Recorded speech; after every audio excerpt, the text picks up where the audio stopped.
Halo guys, apa kabar? Semoga kalian baik-baik aja ya. Kembali lagi bersama gua di channel ini. Jadi di video kali ini kita belajar tentang network security ya. Salah satu materi yang cukup menarik ya. Dan sebenarnya ini sangat apa ya, sangat berkaitan nanti dengan modul cyber security. Tapi di sini gua akan mencoba tidak terlalu dalam ya, supaya kalian mendapatkan apa ya, sense of security di network itu seperti apa sih dan macam-macam serangannya seperti apa sih gitu.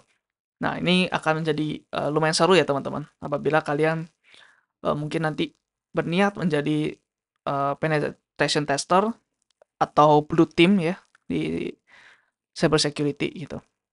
Nah, sebelum mulai kita akan belajar sesuatu yang sangat penting dulu ya. Sangat sangat sangat penting di dunia software engineering yaitu kriptografi ya. Gua akan lebih dalam di kriptografi ya, crypto analysis di modul yang lain. Ya, tapi untuk sekarang eh gua akan memberikan very very short introduction aja ya untuk kriptografi.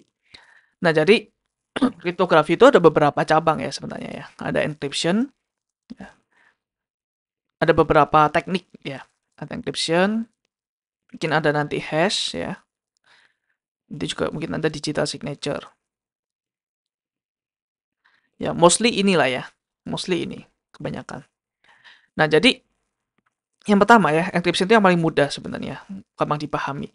Jadi bagaimana satu sender ya, misalkan mengirim message ke receiver, bagaimana supaya message itu ketika di tengah-tengah ya, tidak ada hacker yang bisa melihat ya. Kita udah pernah belajar man in the middle attack ya. Oh sorry, kita belum belajar itu, tapi kita udah melihat bagaimana bedanya telnet dengan SSH ya. Kita udah melihat di Wireshark bedanya telnet dan SSH. Telnet itu kita bisa melihat semua dengan mata telanjang gitu. Si message-nya apa aja. Ya, itu namanya adalah plain text ya. Plain text itu kita bisa melihat uh, message aslinya itu apa gitu, username passwordnya apa. Sedangkan SSH, sedangkan kalau yang yang bagus itu adalah namanya ciphertext. Jadi di mana kita tidak bisa melihat atau mereveal message aslinya itu apa gitu. Jadi let's say ada hacker yang di tengah-tengah ini ya. Sebenarnya attack man in the middle itu nggak terlalu susah teman-teman ya. Jadi sangat mudah. Jadi kenapa kita perlu banget yang namanya kriptografi ya. So di protokol-protokol modern sekarang ya selalu akan apa ya, most likely akan ada kriptografi ya. Mulai dari HTTPS, terus ada VPN nanti kita belajar itu, kemudian IPsec dan lain sebagainya ya. Semuanya pasti terencrypt gitu. Ya, mungkin ada sedikit yang lolos lah ya plain text, tapi akan sangat-sangat jarang. Oke. Nah, jadi bagaimana ya cara kita misalkan mau mengubah ya message yang awalnya hello ini menjadi tidak terbaca seperti ini. Kemudian ketika ini didapatkan oleh si penerima, dia akan mendapatkan lagi hal yang sama ya, hello. Nah, caranya gimana? Jadi yang pertama, encryption itu eh ada dua ada dua part ya di encryption. Ada yang namanya algorithm sama ada yang namanya keys, kunci. Jadi algorithm itu bagaimana sih nanti cara untuk mengkaburkan ini jadi suatu message ya. Mungkin nanti hanya dipecah, terus E-nya dipecah, terus L-nya dipecah dan sebagainya ya. Macam-macam gitu. Jadi most basic ya dari encryption itu misal ada namanya Caesar cipher ya. Jadi ini cipher zaman dulu ya yang dipakai oleh Caesar itu kayaknya Romawi ya. Jadi misalkan ada hello nih. Ya. Gimana caranya supaya mengkaburkan ini ya. Tapi nanti misalkan dapat dia muncul lagi hello gitu. Tapi di tengah-tengah ini harus terenkripsi ya. Let's say dari sender kerajaan A ke kerajaan B ya di Roma dulu. Misalkan dikirim lewat perjalanan. Misalkan ada si attacker ya yang membunuh si pembawa pesannya. Jadi gimana caranya supaya dia nggak bisa baca gitu ya. Nah, jadi mungkin di chess receiver dia itu menaikkan ya. Jadi next dari H kan kalau di alfabet ya H misalkan I gitu kan. Nah, kita bisa melakukan ini. Jadi I di sini ya. Kemudian kalau E nextnya apa? F gitu ya. Kalau L ada M, kalau O ada P gitu. Nah, dengan seperti ini si hacker ya melihat ini apa artinya IFMMP ini. Dia nggak tahu gitu ya. Nah, jadi seperti itu. Nah, tapi itu adalah algoritmanya ya. Jadi masing-masing yang di sini harus tahu algoritmanya gitu. Jadi misalkan cuman dia yang tahu algoritma mendapatkan ini, sedangkan yang di penerima yang nggak tahu, dia nggak bisa melakukan decrypt ya namanya. Untuk mengubah ciphertext jadi plain text, namanya decrypt. Dia nggak akan bisa decrypt nih. IFMMP dia nggak bisa balikin ke Hello gitu. Jadi algoritmanya itu harus disetujuin oleh dua belah pihak ya, sender sama receiver. Kemudian keys itu adalah kunci. Nah, kunci di sini maksudnya apa? Kan bisa nih, ketika hello, ya, dia nggak seperti ini kan, terlalu simple ya. Dia bisa aja menaikkan nih 3 ya. Misalkan jadi H, jadi I, J, K gitu ya. Jadi awalnya K di sini. Kemudian E, F, G, H, jadi H. Ya. Kemudian L, M, N, O, ya. O, O, terus ini yang O, P, Q, R. Nah, jadi kayak K, H, O, O, R ini, ya. Nah, selain algoritma, kita juga harus perlu tahu key-nya, kuncinya ya. Let's say ini kuncinya adalah 1, karena kita mau menaikkan 1. Berarti nanti di decryption, dia akan mengurangi 1 gitu. Dan let's say ini kuncinya 3. Dan di decryption, dia minus 3. Ya, jadi antara sender sama receiver, yang pertama harus punya algoritma yang sama ya. Yang setuju lah ya. Gue mau pakai algoritma ini, lu bisa nggak algoritmanya gitu. Ataupun key, kunci ya. Memiliki kunci yang sama. Nah, jadi seperti itu ya teman-teman untuk algoritma dan keys. Nah, jadi kunci ini gimana cara taunya ya masing-masing ya? Atau algoritmanya gimana cara masing-masing supaya tahu? Nah, biasanya key dan algoritma dia juga akan dikirim ya. Dia mungkin dikirim terlebih dahulu ya.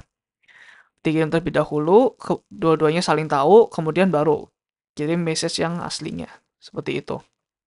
Ya, jadi itu kurang lebih untuk encryption ya. Encryption dan decryption. Decrypt itu adalah kebalikan dari encrypt. Mengubah ciphertext jadi plain text. Oke. Nah, kemudian kan gue udah bilang ya tadi, kalau misalkan sebelum melakukan message, ya, mengirim message, kita mengirim kuncinya terlebih dahulu, ya. Nah, tapi bagaimana, ya? Gimana kalau ketika kita ngirim kuncinya nih, ya, si attacker itu ya membunuh membawa message-nya lagi gitu. Dia mendapatkan kunci. Jadi setelah mendapatkan kunci, ya akhirnya dia juga bisa apa ya? Dia juga bisa melakukan sniffing gitu ya. Jadi ini bisa dibuka sama dia karena dia tahu kuncinya dan algoritmanya gitu. Ya. Mungkin ketika dia dapatkan kunci, dia kasih kuncinya ke ini juga nih, gitu ya. Jadi dia merasa, oh oke, gue dapat kuncinya aman gitu ya. Padahal si attacker sudah dapat duluan kuncinya. Nah, ini adalah masalah yang uh, terjadi dan untungnya sudah ada solusinya, yaitu asymmetric encryption. Ya. Jadi yang tadi kita sebutkan ya, itu namanya adalah symmetric encryption, di mana symmetric itu kedua belah pihak ya memiliki menggunakan suatu kunci yang sama. Misalkan tadi sama-sama 1 atau sama-sama 3 gitu ya. Nah, sedangkan asymmetric encryption, nah itu dia memakai kunci yang berbeda teman-teman ya. Jadi si sender ya, ke receiver. Jadi misalkan ada message ya. Misalkan ini message plain text. Nah, nanti si masing-masing ya, sender sama receiver, dia memiliki dua kunci nih ya. Ada dua kunci masing-masing.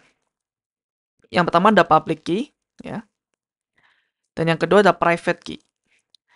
Jadi public key ini adalah kunci yang bisa di-share, ya, bisa dikirim ke luar gitu. Siapapun boleh melihat, even attacker boleh melihat. Sedangkan yang private ini harus kita simpan baik-baik, ya, kuncinya.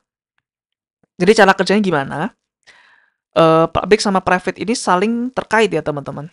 Ya, jadi misalkan nih kita mau melakukan enkripsi plain text, ya. Kita akan mengenkripsi misalkan menggunakan public key, ya. Kita pakai ini ya encryption-nya. Kan jadi nih ciphertext. Nah, untuk mendecrypt, ya, kita nggak bisa pakai kunci yang sama. Kita nggak akan bisa pakai public. Bisanya pakai private. Seperti itu. Ya. Tapi kan kebalikan ya. Misalkan kita mau encrypt, ya, enkripsi plain text menggunakan private, kita decryptnya harus pakai public, nggak bisa pakai private. Ya. Seperti itu teman-teman. Nah, jadi eh, dengan hal ini ya, jadi nanti pengirim ya, si pengirim dia akan mengirimkan eh misalkan ya si sender nih. Ini sender, ini receiver ya.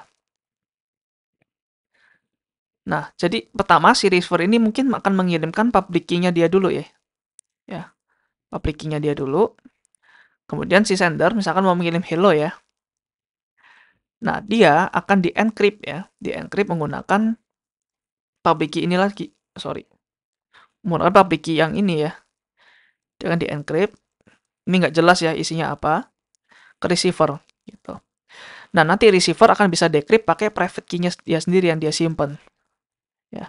Jadi ketika ada hacker yang mau melihat ini, dia nggak akan bisa.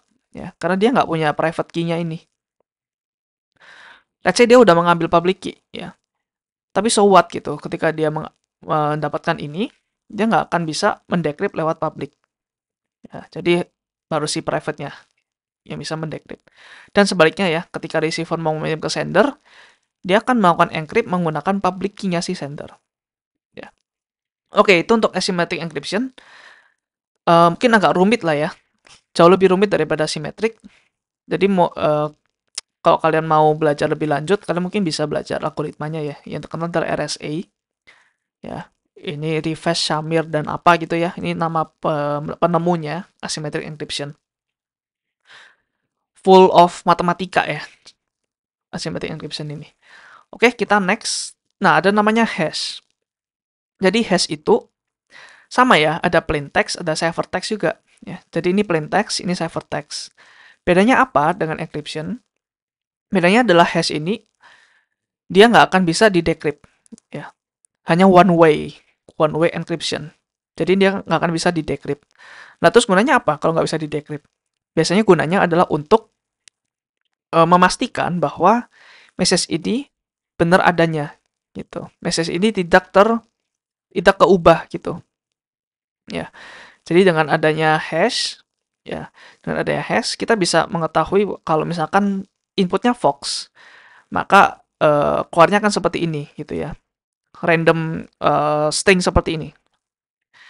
Nah, jadi ketika ada yang ini berubah, misalkan ini 0, maka ini nggak akan valid. Ya. Dan ini adalah one way ya teman-teman. Nggak bisa kita balik.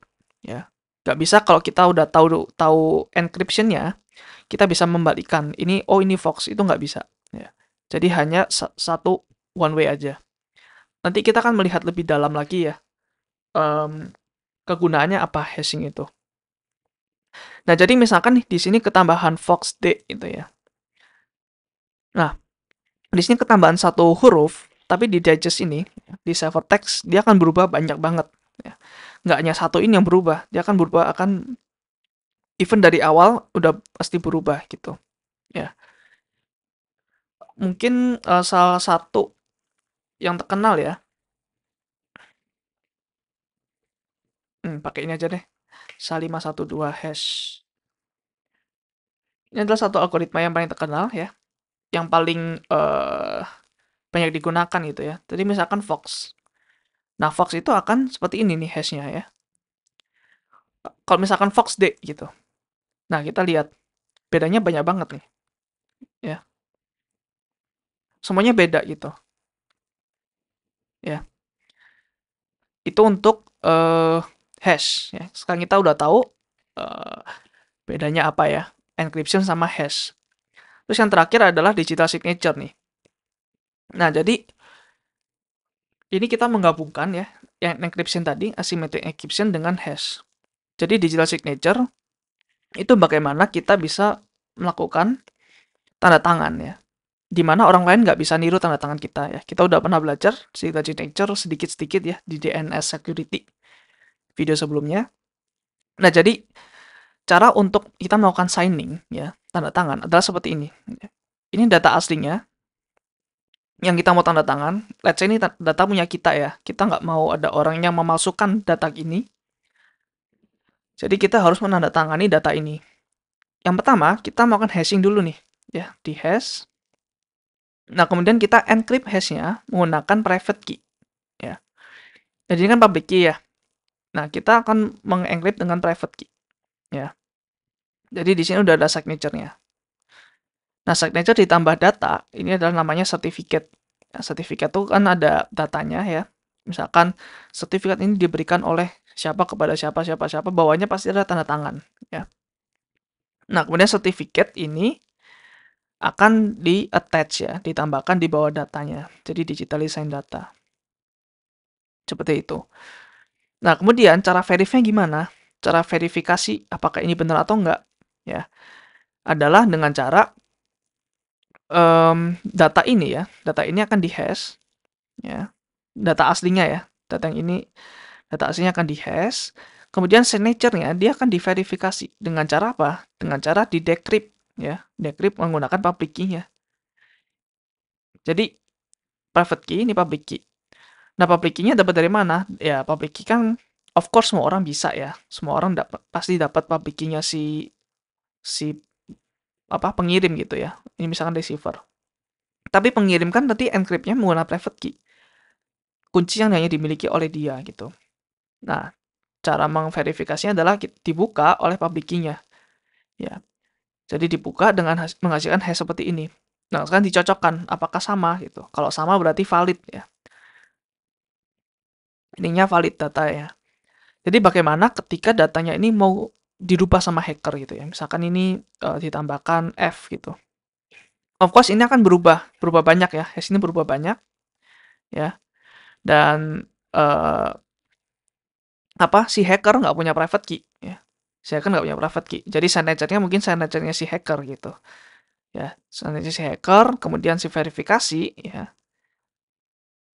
Ini akan membuka data yang udah ada F-nya tadi ya. Dan hash-nya juga akan berubah jauh dari ini.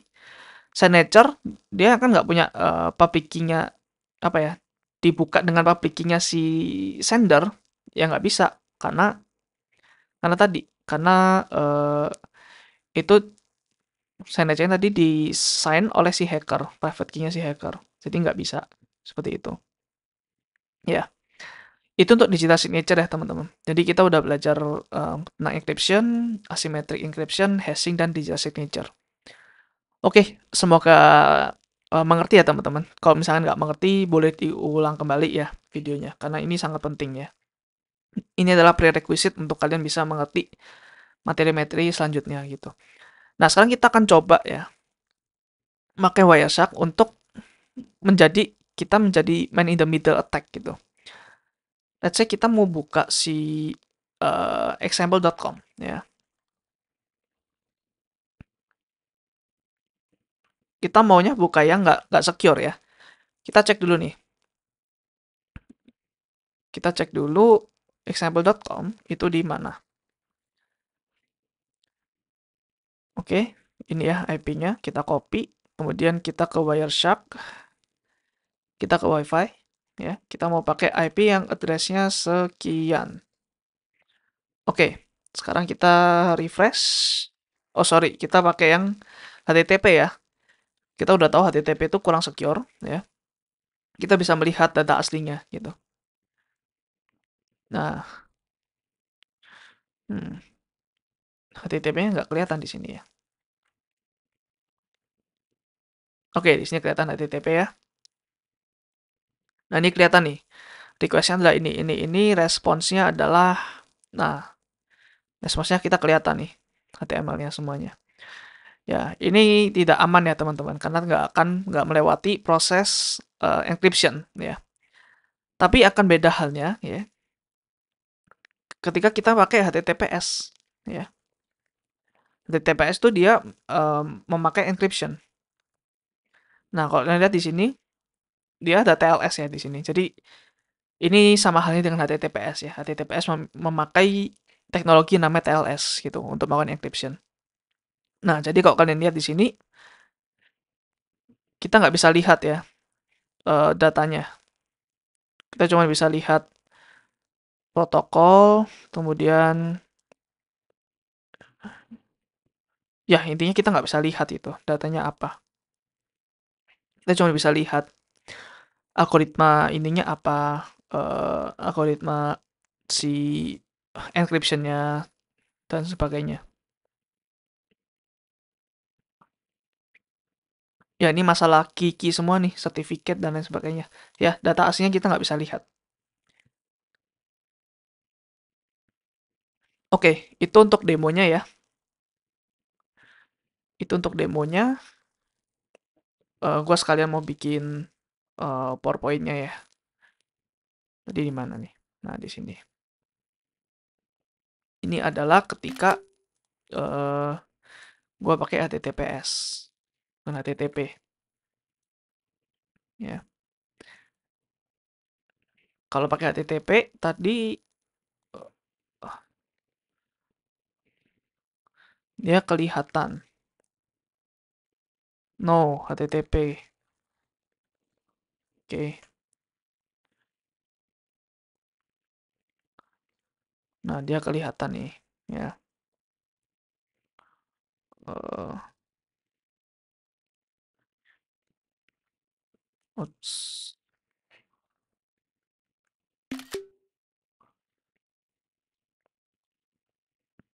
Oke, so ini HTTP, ini HTTPS.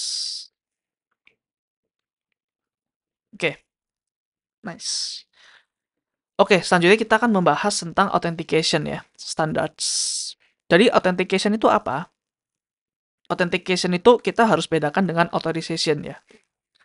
Authentication adalah bagaimana identitas kita diketahui ya, biasanya dengan cara memberikan username atau password ya. Jadi memberikan username atau password yang benar, kita authenticated. Berarti misalkan kita mengautentikasi diri kita ke server Google gitu. Jadi kita login dulu, dan ketika authenticated artinya identitas kita udah diketahui oleh Google dan kita bisa melakukan apapun seperti itu. Mungkin bisa komen di YouTube, bisa like di YouTube dan lain sebagainya. Nah, kemudian ada bedanya dengan authorization ya. Ini kan harus juga bisa bedain. Authorization adalah ini lebih lanjut dari authentication ya. Setelah authentication, apakah kita boleh mengakses suatu resource tertentu gitu. Jadi antara ini allowed atau not allowed gitu ya. Atau not allowed. Ini kalau allowed ya authorized gitu ya. Contohnya apa? Contohnya misalkan gue membuka emailnya orang lain gitu. Meskipun kita udah mengidentifikasi diri kita ya. Jadi kita itu orang yang benar, username passwordnya benar, tapi kita mau mengakses email orang lain itu nggak bisa ya. Jadi ini lebih terkait ke akses ya, dan authentication lebih terkait ke identity. Oke. Nah yang pertama ada point to point protocol. Nah ini gunanya apa? Jadi gunanya supaya si kita ya, let's say client, dia mau authentication ke server ya. Nah point to point artinya ya ini to point gitu. Ini paling simple ya. Protokol paling simple untuk melakukan authentication sama authorization ini. Ya. Nah, cara kerjanya gimana? Cara kerjanya adalah dengan original way-nya ya. Cara paling originalnya, paling awalnya adalah menggunakan PAP atau Password Authentication Protocol. Nah, ini dia menggunakan plain text ya untuk melakukan authentication-nya. Jadi ketika dia mau mengautentikasi dirinya, ya user sama password-nya kelihatan ya kalau ada orang yang mau attack di sini. Seperti itu. Nah, kemudian oleh itu di fix ya. Di fix dengan cara ada namanya CHAP, ya. Atau gue lupa kepanjangnya, atau challenge based lah ya, challenge based authentication protocol, sepertinya seperti itu. Nah, ini bedanya apa? Bedanya adalah pertama dia mengirimkan challenge ya, tantangan ke remote user. Ya, jadi si server dia mengirimkan challenge dulu nih ya, ke kiri dulu.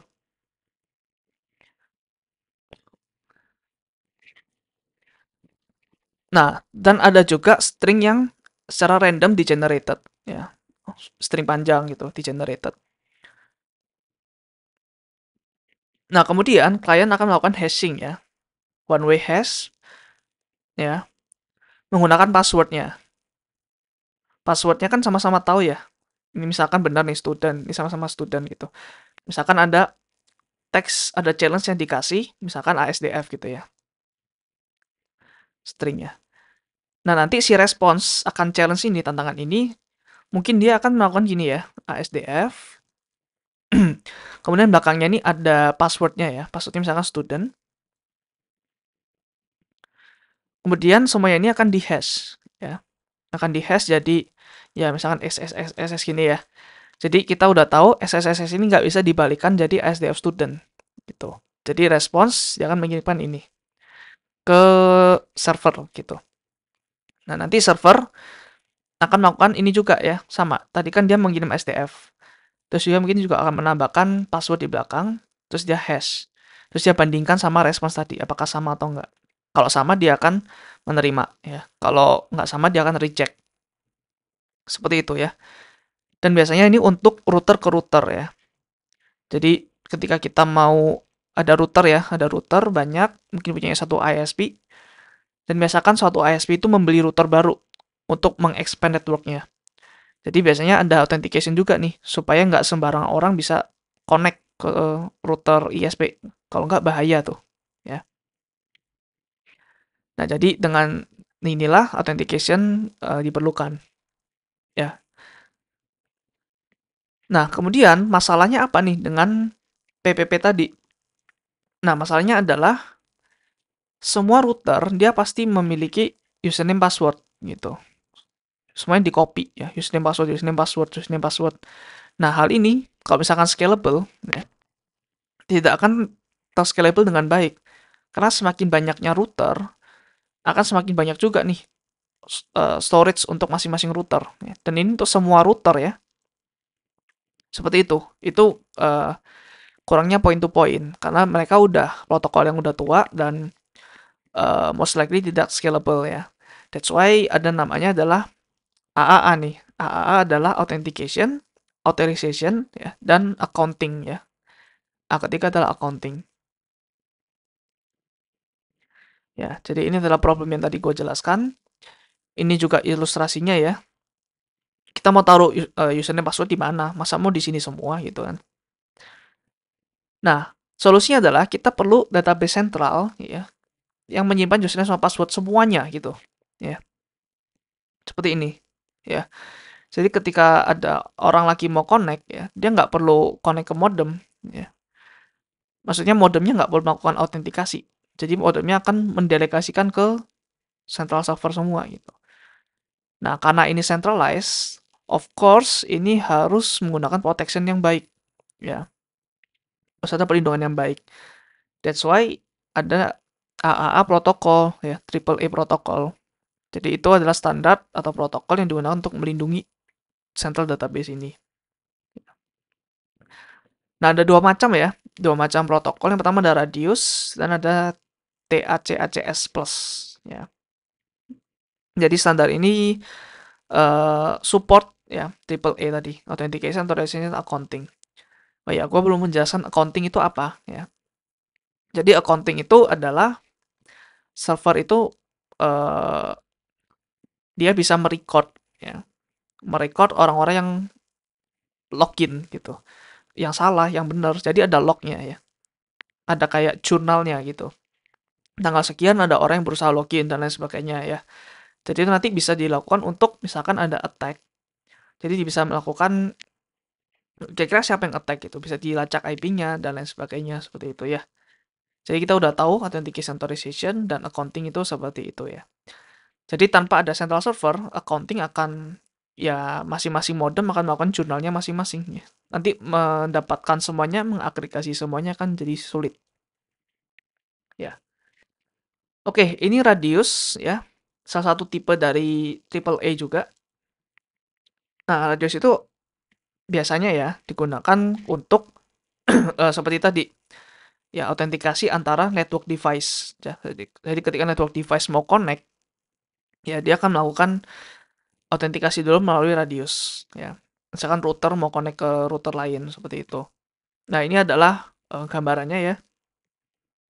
Jadi dia akan ke NAS dulu ya. NAS punyanya si ISP ya. Jadi dia akan ke NAS dulu, melakukan request, kemudian si NAS dia akan melakukan request ke radio server ya, port 1812. Nah, terus setelah itu dia akan ya menginformasi apakah ada sukses atau failure seperti itu.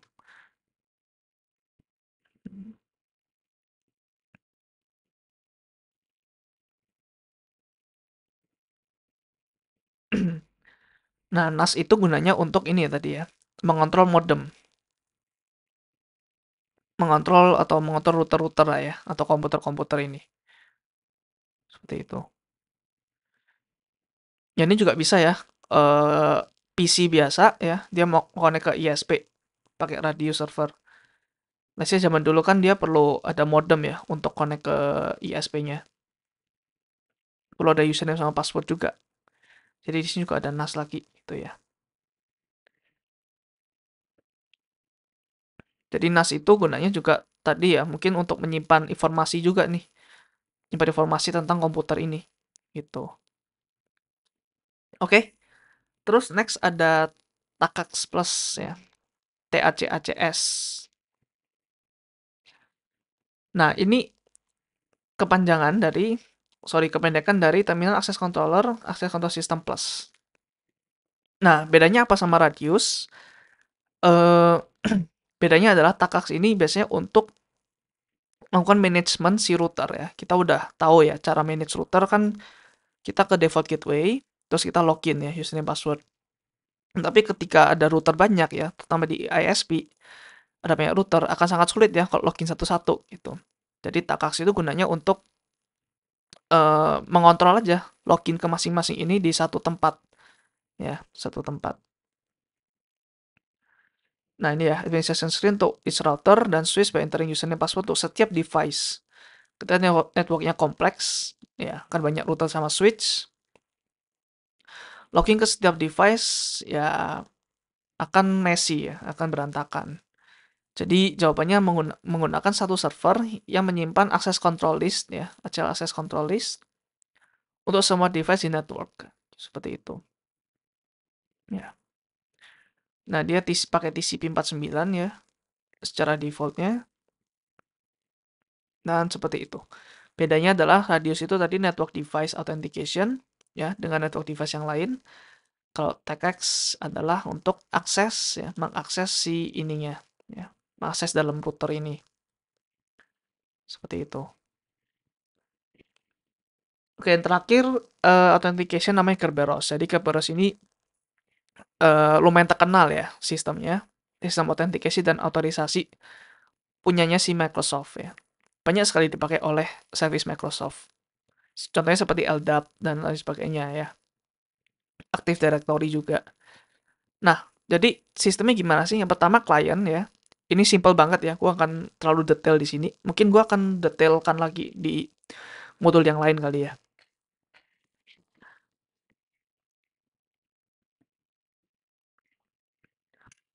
Oke, jadi komponen utamanya yang pertama ada klien ya, of course. Kemudian ada namanya KDC atau Key Distribution Center. Kemudian ada server ya, yang klien ini mau mengakses server ini. Tapi harus melalui KDC ini gitu ya. Key Distribution Center. Jadi arti Kerberos ini apa sih? Kerberos itu dalam mitologi Yunani ya, itu kayak anjing berkepala tiga yang tujuannya itu untuk menjaga suatu gue lupa yang menjaga suatu tempat tertentu lah. Jadi anggap aja ini, ya sebelum masuk ke pintu ini, harus melewati si Kerberosnya dulu. Ya, seperti itu. Jadi di sini ada namanya Key Distribution Center ya. Dan di dalam ini ada dua server, ada Authentication Server dan Ticket Granting Server. Nah, jadi pertama, kalian akan melakukan login di sini ya, pakai username password dan tentunya encrypted ya. Karena Kerberos sudah sangat dipakai ya, widely used, jadi pasti encrypted nih. Nah, setelah authentication server uh, mengauthenticated ya kliennya, jadi ini autentikasi ya. Authentication ya.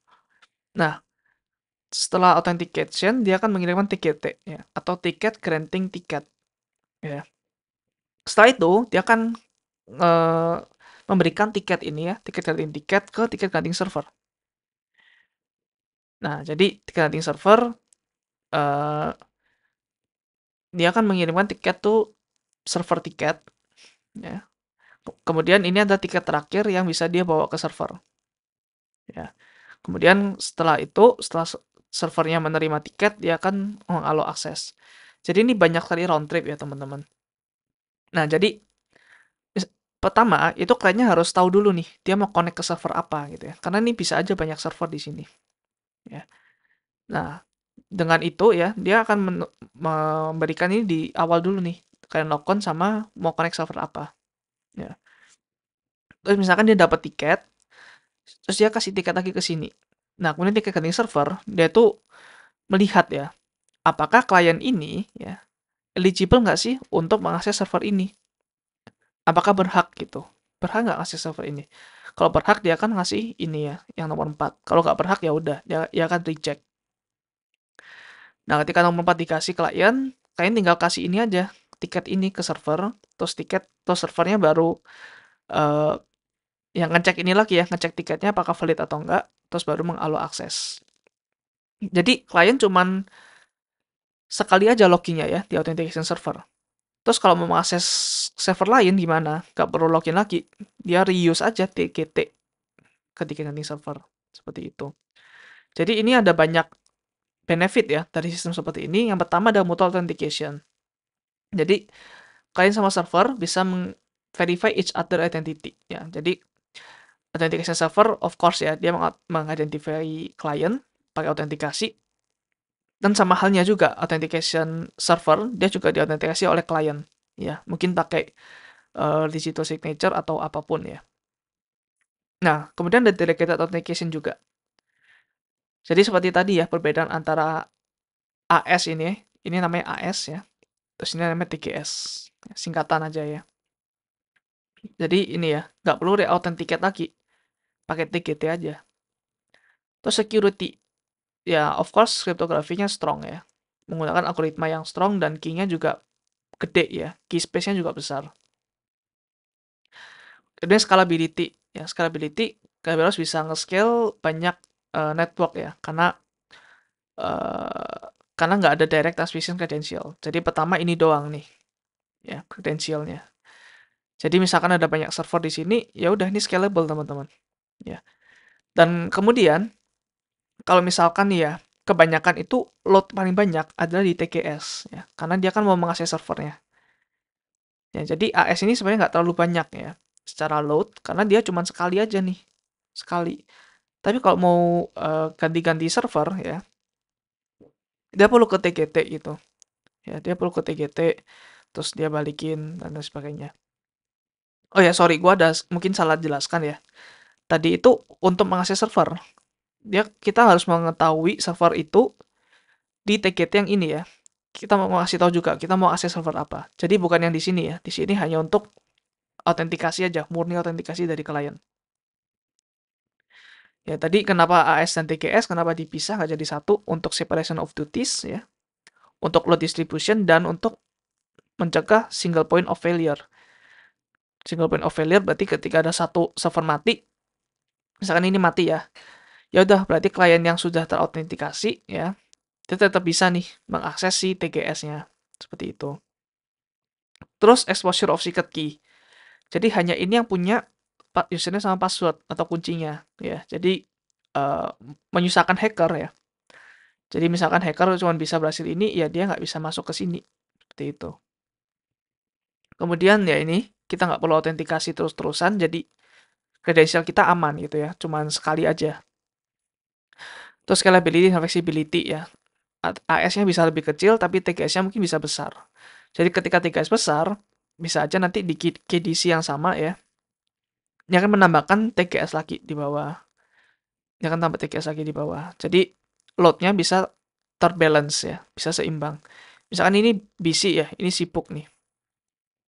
Jadi bisa aja nanti klien dia ke TGS yang lain.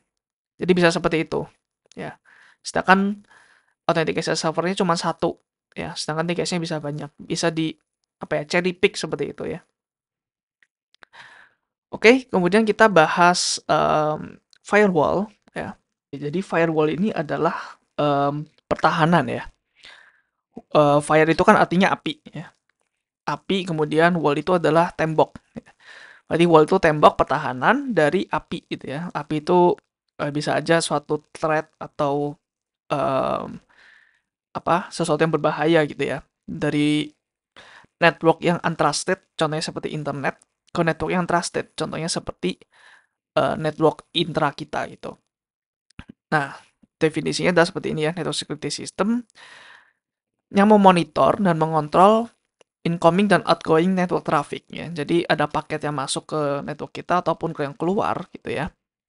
Based on ya, dibasiskan oleh predetermined security rules. Jadi ada rule-rule-nya. Ketika um, apa ya, let's say ada IP tertentu yang diblok ya. IP tertentu yang semua orang sudah tahu lah ya kalau itu mereka itu IP hacker gitu. Berarti auto diblok gitu. Misalkan ada IP tertentu yang masuk ke network kita, auto diblok oleh firewall. Nah, ini adalah sebagai barrier ya, pertahanan antara trusted network dan untrusted network seperti internet. Jadi ini juga mencegah unauthorized access ya dari private network dan komponen fundamental dari network security ya. Jadi ketika kita mengatakan network security, nggak akan lepas ya, nggak akan lepas bahasanya dari firewall ini. Dan firewall itu ada banyak jenisnya teman-teman. Yang pertama ada host-based firewall. Ini adalah firewall yang ada di komputer kita masing-masing ya, di OS. Kalau di Windows ada sendiri ya, Windows Security, di Windows Defender, di Mac OS juga ada. Nah, biasanya host-based firewall ini gunanya untuk mencegah agar data-data yang di-download dari internet ya, itu nggak berbahaya ya. Kadang ada data-data yang berbahaya yang ketika kita double klik file yang dari internet akan melakukan ya akan merusak komputer kita gitu. Let's say virus atau malware gitu ya. Atau apa namanya? Seperti WannaCry gitu. Ransomware dan lain sebagainya ya. Biasanya itu dia bisa melihat sampai ke layer 7-nya ya. Ke layer 5 sampai 7-nya. Nah, sedangkan kalau network based firewall dia itu hanya melihat IP ya biasanya ya. Melihat IP, kemudian behavior dari IP-nya seperti apa. Nah, network based firewall itu ada banyak jenis ya teman-teman. Ada pakai filtering firewall, stateful firewall, dan lain sebagainya. Oke, kita bahas satu-satu ya. Yang pertama paket filtering firewall. Ini firewall yang basic ya, paling basic, yang melihat traffic ya, TCP/IP level. Jadi di level 4 atau level 3 ya. Nah, jadi ini melihat paket header untuk menentukan apakah valid atau enggak untuk diteruskan ke layer-layer yang lebih bawah ya.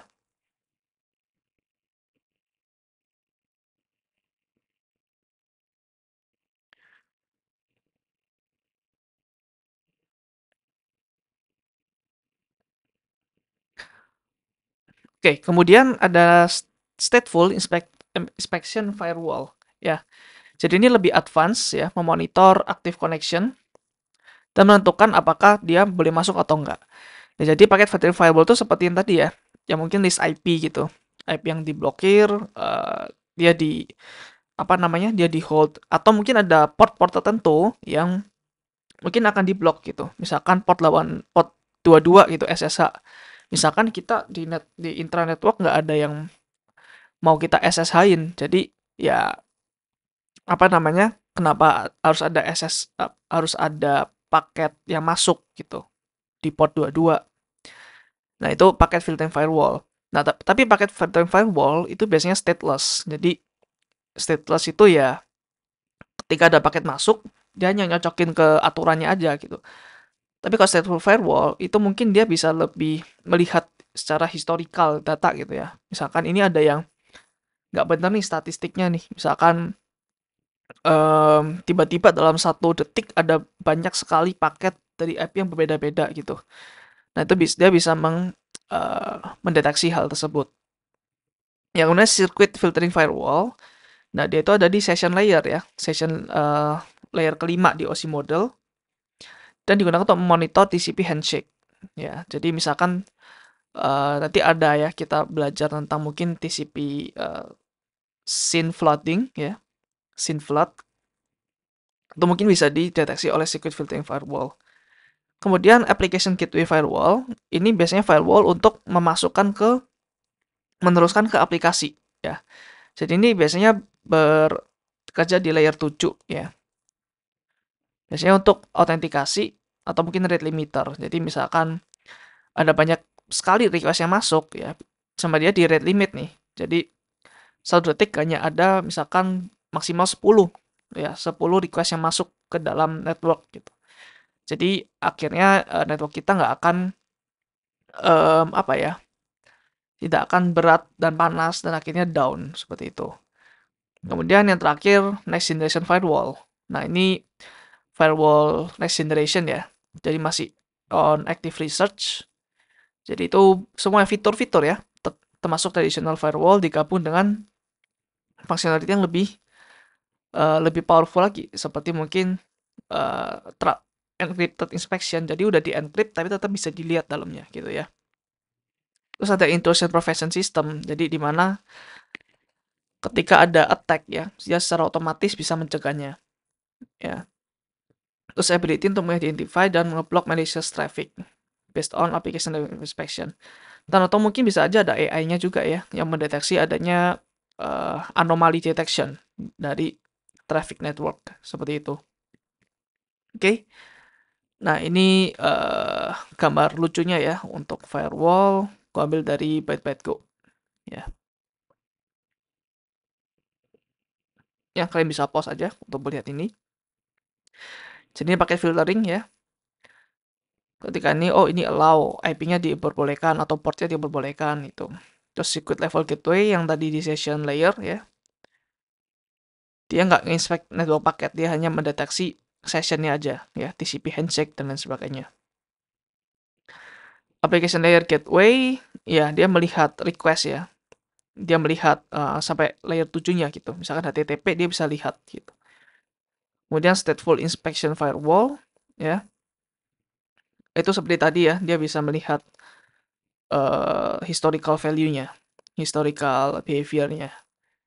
Terus next generation firewall itu firewall yang menginclude semuanya ini ya. Oke. Nah, ini adalah software ya. Firewall-firewallan ya, firewall yang ya host-based firewall ya, tapi dia bisa kayak melimit IP sama port juga seperti itu ya. Nah, ini namanya adalah UFW ya, atau apa kepanjangannya, sebentar, UFW ya, UFW firewall, uncomplicated firewall ya, jadi firewall yang tidak rumit. Jadi gampang teman-teman tuh settingnya. Kalian mungkin bisa install dulu ya pakai apt install UFW. Terus kita lihat di sini ya. UFW status. Oh, kita sudo dulu. UFW status. Nah, ini aktif sekarang ya. Untuk membuat pasif, kita bisa UFW disable. Ya. Status dia inactive. Kalau mau nyalain, enable aja. Ya. Nah, sekarang kalau kita UFW status, ini statusnya aktif. Dan ini adalah firewall kita ya. Jadi secara otomatis ketika UFW ini enable, dia akan melakukan whitelist ya. Jadi kita harus tahu dulu nih bedanya whitelist sama blacklist ya. Kalau whitelist itu secara default ya. Ini kan aturannya ini ya. Kalau whitelist secara default itu semuanya diblok ya. Semuanya diblok kecuali yang sekian yang di-allow. Sedangkan blacklist itu secara default dia di-allow ya, tapi yang ada di sini itu di black atau di block gitu. Ya, tapi secara default dia allow. Di luar rule ini dia di block. Nah, sebentar. Di rule ini dia di block, tapi di luar ini dia di allow. Oke, itu untuk blacklist. Jadi WFW sekarang itu kita di mode whitelist ya. Nah, kalau kalian lihat di sini ya, ini adalah cara untuk melakukan allow atau deny ya, memperbolehkan atau menolak seperti itu. Nah, sekarang kondisi kita itu sekarang kita let's say pakai port 80 kali ya supaya gampang ngeceknya. Nah, jadi di port 80 dia itu deny sekarang ya. Dia nggak diperbolehkan nih. Ya. Jadi sekarang let's say kita pakai kita nyalahin nih ya Apache 2-nya. Nah, Apache 2 running ya. Apache 2 running. Tapi kalau misalkan kita ke browser ya. Kita coba ke browser. Kita lihat dulu ya IP-nya berapa, gua lupa soalnya. Ifconfig IP-nya adalah 114 ya.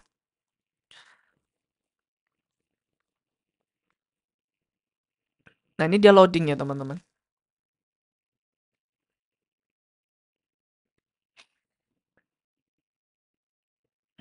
Oke, ini dia loading terus nih. Kita tunggu aja nih sampai error ya. Jadi di sini kita mengasih tahu bahwa 80 ini ditolak ya, port 80. Nggak bisa masuk. Gunanya apa sih port itu di blok? Supaya ya kalau misalkan kita memang nggak mau pakai SSH, buat apa kita mengekspos SSH gitu ya. Simpelnya seperti itu aja. Untuk apa ya, kalau kita nggak pakai fiturnya kenapa harus bisa diakses? Nah, seperti itu. Ya, untuk lebih lanjutnya ya, ini simple banget sih. Jadi nanti ada yang lebih lanjut lagi ya. Even kita bisa menblok IP berapa aja yang bisa masuk ya. Untuk lebih lanjutnya ada di email, ada di link ini, gua akan taruh di description ya. Oke, ini masih loading terus nih ya. Oke, sekarang coba gua allow ya. UFW allow ya, 80 portnya, ininya TCP. Oke. Nah, ini udah updated, kita coba lihat statusnya. Oke, allow ya 80. Kita balik. Nah, sekarang udah bisa ya, teman-teman. Tapi kalau kita deny lagi yang tadi, ya. Nah, rule updated ya. Sekarang coba kita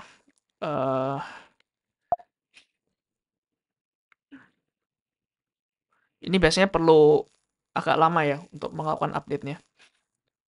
Oke, ini udah nggak bisa nih. Ya, udah loading terus. Oke, itu teman-teman untuk firewall. Alright, next. Nah, ini seru juga teman-teman ya, tentang infrastruktur di network security seperti apa biasanya. Jadi di network security itu infrastrukturnya sebenarnya seperti ini ya, tipikalnya ya. Tapi nanti kalian bisa bebas apa namanya, mau mengkonfigurasi seperti apa. Dan ini typically ada di corporate level atau enterprise level tuh seperti ini ya. Jadi ini adalah yang trusted ya. Jadi ada perlu banyak step ya dari yang untrusted ya internet ke yang trusted. Karena ini public ya, public tidak terpercaya gitu ya. Sedangkan ini ya punya kita sendiri. Nah, biasanya di paling depan ya ada namanya IDS atau Intrusion Detection System. Ya. Dia itu adalah passive system ya yang melakukan scanning trafficnya. Jadi ada yang masuk dan keluar, tapi dia hanya memberikan alert gitu ya. Misalkan ada yang aneh nih ya, dia memberikan alert ke mungkin SOC-nya, security operation ya, ya, yang ada di company itu. Kemudian belakangnya ada juga IPS. Jadi ini misalkan ada yang apa namanya, ada yang aneh gitu ya, dia akan mengirim alert, tapi dia tetap masuk ya teman-teman, tetap tembus gitu ke dalam. Nah, kemudian dihalangi oleh IPS atau Intrusion Prevention System. Nah, dia ini lebih aktif daripada IDS, dia bisa aktif ngeblock atau mencegah intrusion, mencegah attack gitu ya. Oke, terus kita honeynet nih kita nanti dulu aja ya. Kemudian ada namanya proxy server nih ya. Jadi proxy server itu sebagai gateway atau pintu gerbang ke dalam intranet ya. Biasanya melakukan authentication dan load balancing atau rate limiter juga ya. Jadi ketika ada request masuk, dia melakukan autentikasi. Ini bener nggak? Maksudnya ini valid nggak kalau misalkan mau dimasukin ke intranet seperti itu. Kemudian ada honeynet ya. Honeynet itu adalah network asli ya. Ini adalah sebuah network yang terdiri dari beberapa networking device juga dan server ya. Sebagai ini aja pancingan ke hacker. Jadi misalkan nih dari hacker di internet ya, dia mau mencoba ngetek kita nih ya yang ada di sini. Nah, dia akan mencoba ke sini dulu kan ya, IDS, IPS, kemudian ke honeynet. Nah, sampai sini mereka mengira bahwa mereka sudah berhasil ngehack gitu ya. Padahal ini hanya dummy aja gitu. Hanya pancingan aja. Jadi ketika nanti mereka melakukan aktivitas di sini ya. Jadi ini ya nggak jadi ya gimana ya? Dibuat seaman mungkin juga supaya hacker nggak curiga kalau ini honeynet gitu. Jadi ini dibuat seaman mungkin. Tapi ini biar apa? Biar hacker melakukan aktivitas di sini. Terus kita sebagai network engineer ya atau security engineer kita bisa melihat aktivitas dia ngapain aja. Jadi patternnya apa aja nih kalau dia ngetek. Jadi kita bisa lihat behaviornya seperti itu ya. Di sini juga ada router ya untuk masuk ke dalam wilayah yang namanya DMZ. Ya. Namanya DMZ. Jadi DMZ itu apa? DMZ itu adalah demilitarized zone. Ya. Ini adalah network juga yang less protected area of the network. Ya. Jadi kenapa sih namanya demilitarized zone ya? Itu berangkat dari konsep di dunia militer ya.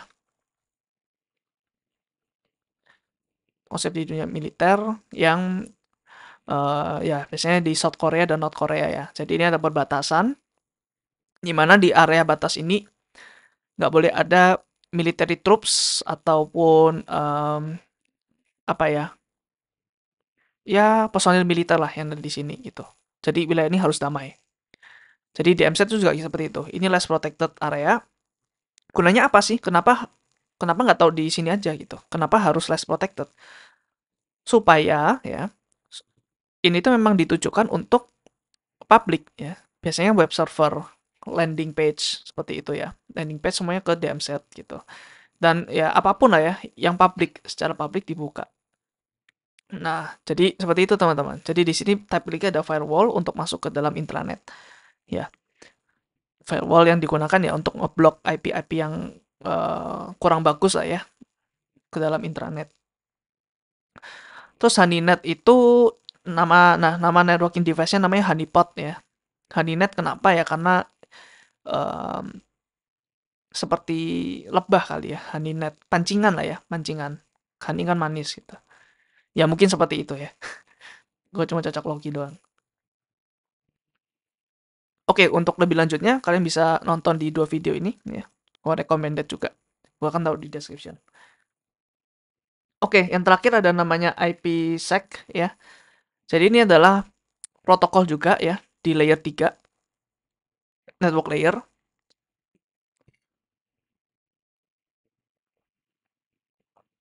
Ini adalah encryption protocol suite ya. Jadi IPsec itu gunanya untuk melakukan encryption di layer 3 secara otomatis ya. Ada 2 mode, ada transport mode dan tunnel mode. Nah, di transport mode ini yang di-encrypt hanya payloadnya aja. Sedangkan source sama destinasinya tetap ada gitu ya. Jadi kenapa sih gitu ya?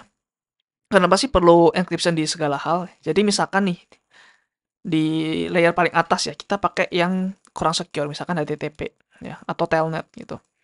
Nah, dengan adanya IPsec ya, kita ya pakai HTTP atau telnet, misalkan ada man in the middle ya, itu juga dia nggak akan bisa lihat karena payloadnya terenkripsi seperti itu. Ya, tapi apa halnya dengan HTTPS atau kita pakai SSH? Nah, jadi di level aplikasi ya, dia akan ke encrypt. Dan di level layer 3 dia akan ke encrypt lagi ya. Jadi ciphertext ya, di encrypt lagi jadi ciphertext lagi ya. Jadi itu jauh-jauh lebih aman daripada ya ada satu layer aja. Seperti itu ya teman-teman. Kemudian ada lagi yang namanya tunnel mode. Jadi tunnel mode ini semuanya dikaburkan ya. Jadi source sama destination IP-nya juga di encrypt. Nah, kalau gini gimana caranya router tahu destination-nya di mana gitu. Nah, jadi seperti ini teman-teman ya. Jadi biasanya kan ini adalah end device kita ya. End device itu ya seperti komputer dan lain sebagainya ya. Ini switch, ini router, ini internet ya. Nah, biasanya kan kalau kita mengirim ke router ya, kita ini kan di network yang sama ya. Ya mungkin kita bisa kirim pakai eh ya ini sebenarnya belum terenkripsi ya, karena masih di network yang sama mungkin ya komunikasinya pakai layer 2 gitu. Jadi ini masih destination IP-nya tetap ke router. Sorry, tetap ke yang ini ya, yang ke aslinya. Tapi di router ya, sampai router ini dia akan melakukan tunneling ya, akan melakukan encryption. Dia akan melakukan encryption. Nah, tapi dia akan menambahkan header lagi ya. Akan menambahkan layer 3 header lagi. Dengan source IP-nya adalah si router ini ya. Dan destination IP-nya ya si yang ini gitu.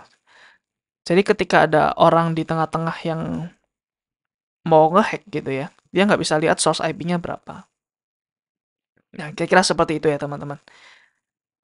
Itu untuk tunnel mode. Jadi semuanya di encrypt. Jadi ketika nanti masuk ke end device ya, yang dituju, ya dia akan mendecrypt ini semua gitu. Ya. Dia akan bisa melihat source IP aslinya di berapa. Ya. Oke, itu aja teman-teman untuk network security. Uh, banyak materi ya, dan mungkin lumayan pusing juga, I know ya. Tapi pelan-pelan aja, tapi pasti gitu ya. Kalau misalkan belum tahu, kalian bisa mungkin mencari sumber lain di YouTube ya. So, itu aja teman-teman. Di next video kita akan belajar banyak hal mengenai attack-nya ya. Gimana cara kita melakukan attack ke network dan cara-cara mereka apa aja gitu. Jadi masih terkait dengan video yang kali ini. So, see you in the next video ya. Bye-bye.